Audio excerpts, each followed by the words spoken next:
Test 1, 2. Test, test.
Recording in progress.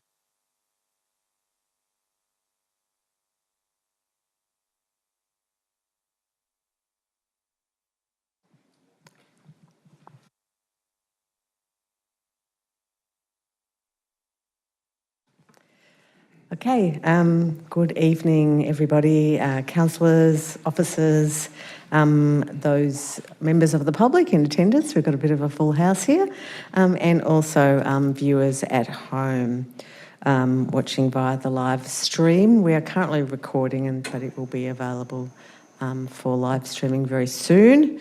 I'll be able to catch up. My name's Christine Olaris, OAM. I am the Mayor of Darebin City Council and the chairperson of tonight's meeting. It's my pleasure to welcome you all here tonight, and I declare the meeting open at 6:15 p.m. It's great to have such engagement in our local democracy, so thank you all for coming along, members of the public. The meeting is being live streamed at some point, also being recorded currently, and will be available on the council website as soon as practical after the meeting.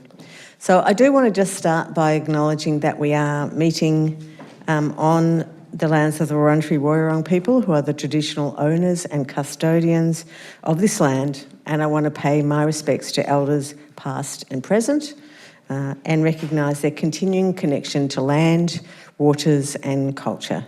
Always was and always will be Aboriginal land. We have with us tonight, of course, all of our councillors are present. We also have a number of senior staff who will be assisting with the meeting. I'll get you all to introduce yourselves when you have a reason to be speaking to the meeting, so thank you for coming along. We've also got our municipal monitors, June Anstey and Ross Millard, so welcome everybody. I have no apologies for tonight's meeting. So we will get into the disclosures of conflict of interest. So if any councillor or relevant staff member has a conflict of interest in relation to any matter on the agenda tonight, they need to disclose that conflict of interest and the nature of the conflict of interest. I also remind people that conflicts of interest also need to be declared immediately prior to the item of which they affect, so that's twice. Councillors and officers, are there any conflicts of interest to declare? Councillor Greco.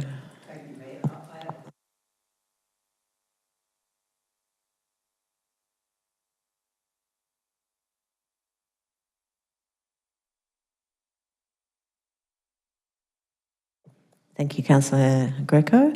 Any others? Thanks, Mayor Alaris.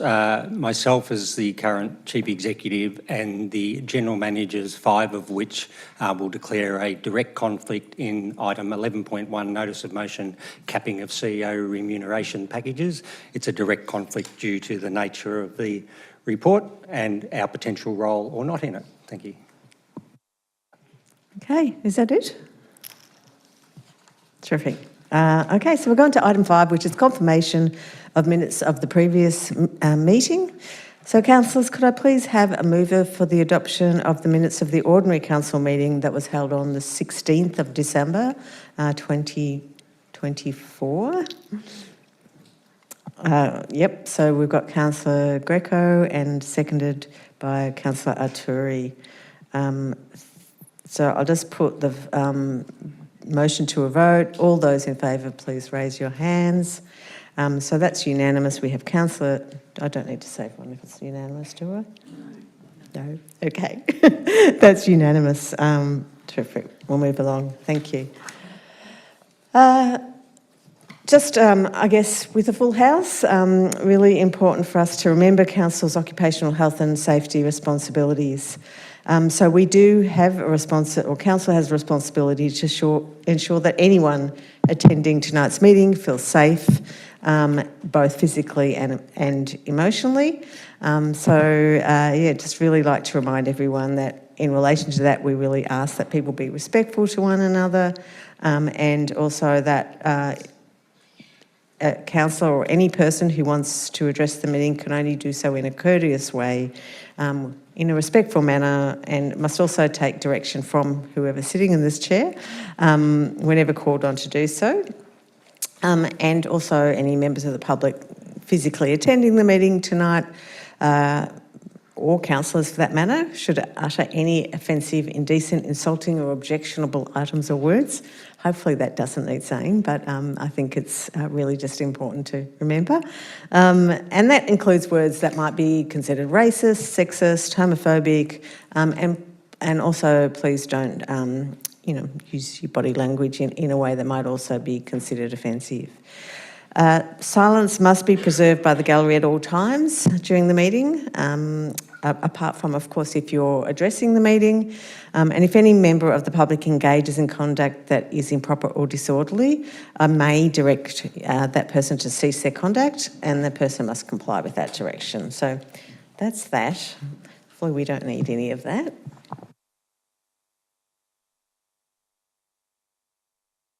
We are now live, so welcome to all of the online viewers. We have recorded the first bit of the meeting. We've had some technical issues, so we're up to public question time.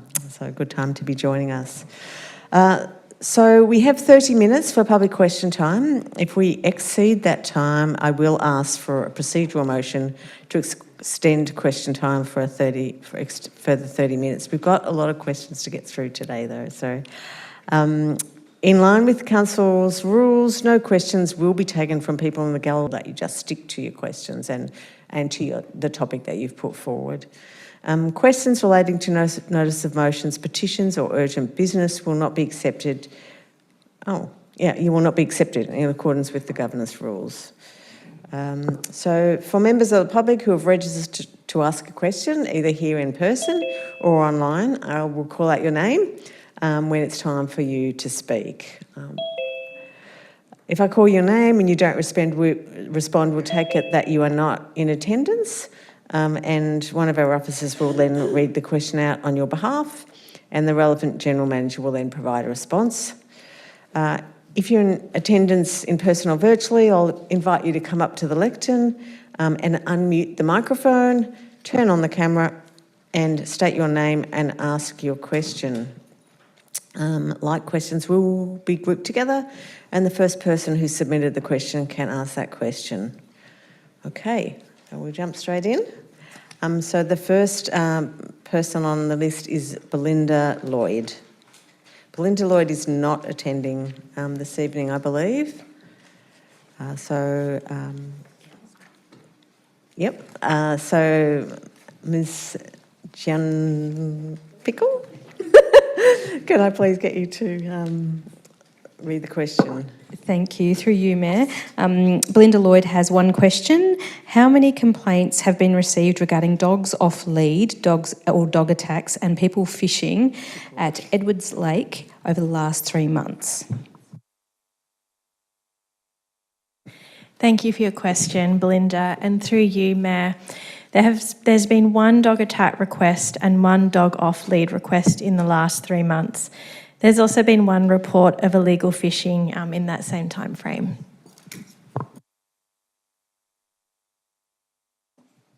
Is that the only question there? Yes. Okay.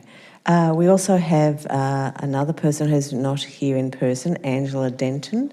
So again, if we could get that question please read out. Yes, Angela has one question. When will City of Darebin repair the subterranean pipe leak so that ratepayers are not footing the bill for the water pooling in the Darebin parklands? And is that right? Rachel Olivia? Yep. Thank you, Mayor, and thanks, Angela, for the question. Thanks for sending it through this forum. I also know you sent it through our customer service team, which is great. It really helps us spot things like that when communities send reports like that in. Repair of the leak started on the 14th of January and was completed over the following 2 days. Officers went out to check things were resolved.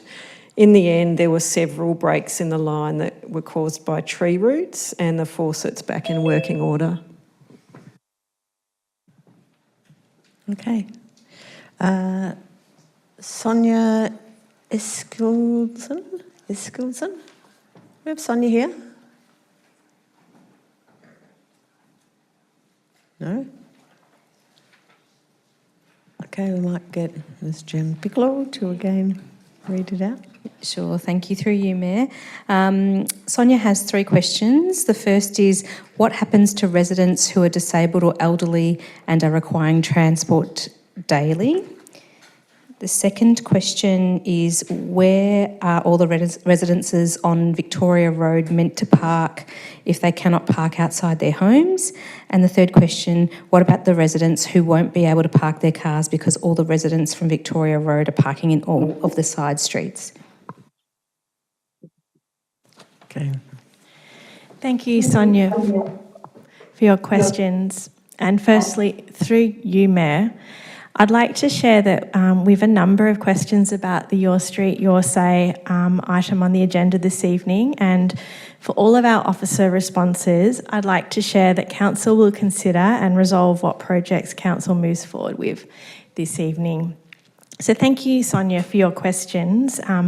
Mark Salah has also asked similar questions, and I'll respond to those questions here as well. Regarding your first question, the feasibility design project that has started for Victoria Road aims to improve road safety. The study will include community consultation to better understand local needs. Officers will prepare a draft layout that considers all user types, including old people and people who are living with a disability. Providing access for these groups is very important. And regarding both your questions 2 and 3, because we have not yet completed the feasibility study and community engagement for Victoria Road, it's unclear at this stage what impact there may be to on-street parking. Thank you. We have Timmy Grinham next. Thank you. Thank you, Mayor. Timmy Grinham. I'd like to ask what action Council has taken to address safety risks for cyclists near NARC, the Northcote Aquatic and Recreation Centre, since the fatal crash between a truck and a cyclist in 2018. Thank you. Thank you. Okay, thank you. Thank you, Timmy, for your question. And through you, Mayor, following the completion of NARC, Council installed no stopping zones on Victoria Road near the entrance to improve sight lines between drivers, cyclists and pedestrians. Council undertook community engagement and technical assessments for the area around NARC as part of the Your Street, Your Say Group P project that was delivered last year. And work has also started on a feasibility study to improve safety near the entrance of NARC.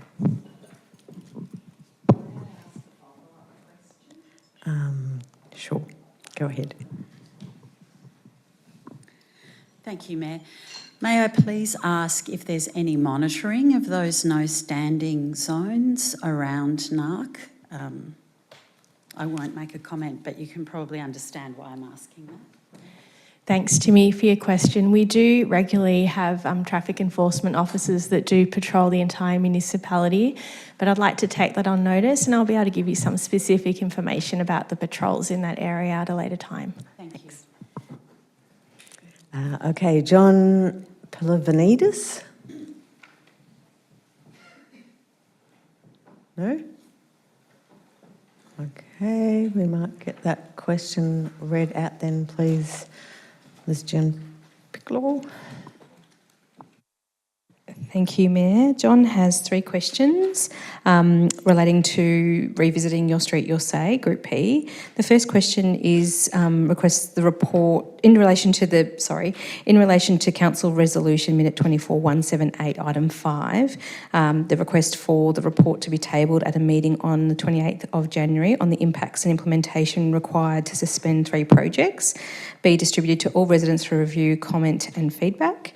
That is the feasibility study is to be distributed to impacted residents that have signed a petition relating to the original council proposal and a true consultation to be held.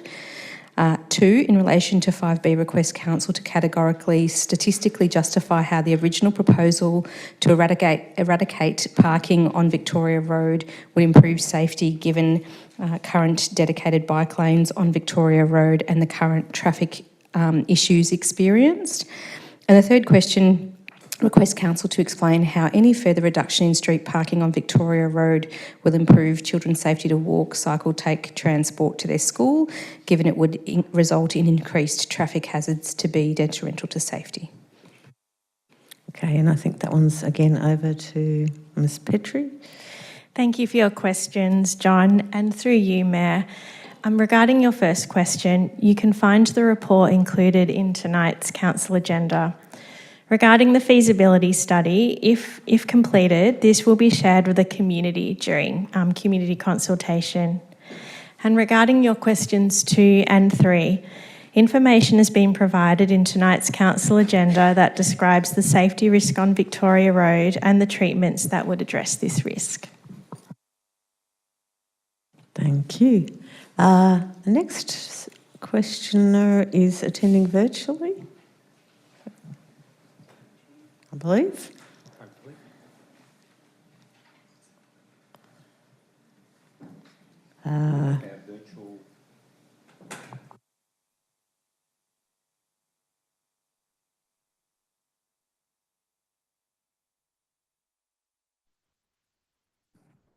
Should we move to the next one? We'll come back to this one.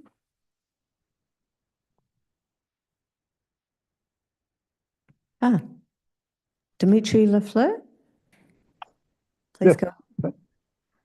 I hope you can hear me. Thank you for allowing me to speak. Your Street, Your Say program is, I quote, the main way to identify and endorse capital works projects to improve transport safety and access